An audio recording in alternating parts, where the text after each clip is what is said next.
CM Revanth Reddy ने police academy में मुनक्किदा तकरीब से खिताब के दौरान ऐलान किया कि मूसा नदी के करीब के इलाकों में मुकीम गरीब अफराद को डबल बेडरूम मकानात फराहम किए जाएंगे। उन्होंने कहा कि मूसा नदी के किनारों पर तकरीबन 11,000 गरीब लोग कच्चे मकानों में मुकीम हैं।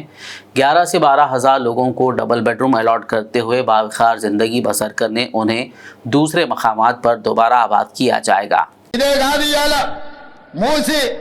మూసి ఒకప్పుడు అనంతగిరి నుంచి వచ్చే కృష్ణానది జలాలకు ఒక ఆలవాలం, కానీ ఇవాళ కాలుష్యం అయిపోయింది.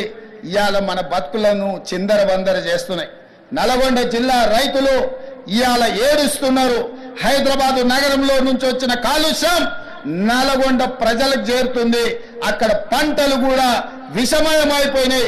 మా కోమటిరెడ్డి వెంకటరెడ్డి గారు పదే పదే నా దృష్టికి తీసుకొచ్చి నల్గొండకు వస్తున్న కాలుష్యాన్ని నియంత్రించండి, మూసిని ప్రక్షాళన చేయండి అని. అందుకే కేంద్ర ప్రభుత్వ సహకారంతో మూసి ఆక్రమణలు తొలగించి మూసిని ప్రక్షాళన చేసి ఒక అద్భుతమైన మూసి రివర్ డెవలప్మెంట్ ఫ్రంట్ ను అభివృద్ధి చేసి పేదవాళ్ళకు అక్కడ వ్యాపారాలు చేసుకోవడానికి అవసరమైన అవకాశాలు కల్పిస్తాం. మరి ఇవాళ మూసి పరివాహక ప్రాంతంలో పేదలు ఆక్రమించుకొని ఉన్నారు. జిల్లాల నుంచి వచ్చి ఇల్లు కట్టుకొని ఉన్నారు. రూపాయి కూడబెట్టి గుడిసెలేసుకొని బ్రతుకుతున్నారు. వాళ్ళ పట్ల మానవత్వంతో వ్యవహరిస్తుంది ప్రభుత్వం. మూసి నాలలో ఉన్న శాశ్వత నివాసదారులు ఎవరైతే ఉన్నారో వాళ్ళందరికీ డబుల్ బెడ్రూమ్ ఇల్లు ఇచ్చే బాధ్యత ఈ రాష్ట్ర ప్రభుత్వం తీసుకుంటుంది. దాదాపుగా 11,000 మంది అక్కడ ఇల్లు ఉన్నాయి. ప్రతి వాడికి 11 కాదు, అవసరమైతే 12,000 మంది అయినా ప్రతి వాడికి డబుల్ బెడ్రూమ్ ఇల్లు ఇచ్చి వాళ్ళని ఆత్మగౌరవంతో బ్రతకటట్టు ఈ ప్రభుత్వం పునరావాసం కల్పిస్తుంది.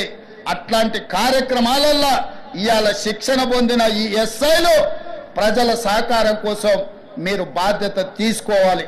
అదే విధంగా ఎక్కడైతే ఆక్రమించుకున్నారో మూసీలు, ఎఫ్టీఏలు, బఫర్ జోన్ నాలాలో ఉన్న వాళ్ళు తొలగించండి.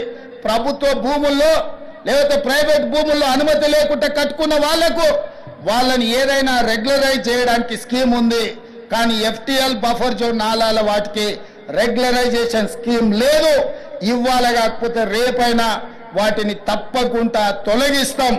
వాళ్ళ పట్ల కఠినంగా వ్యవహరిస్తాం.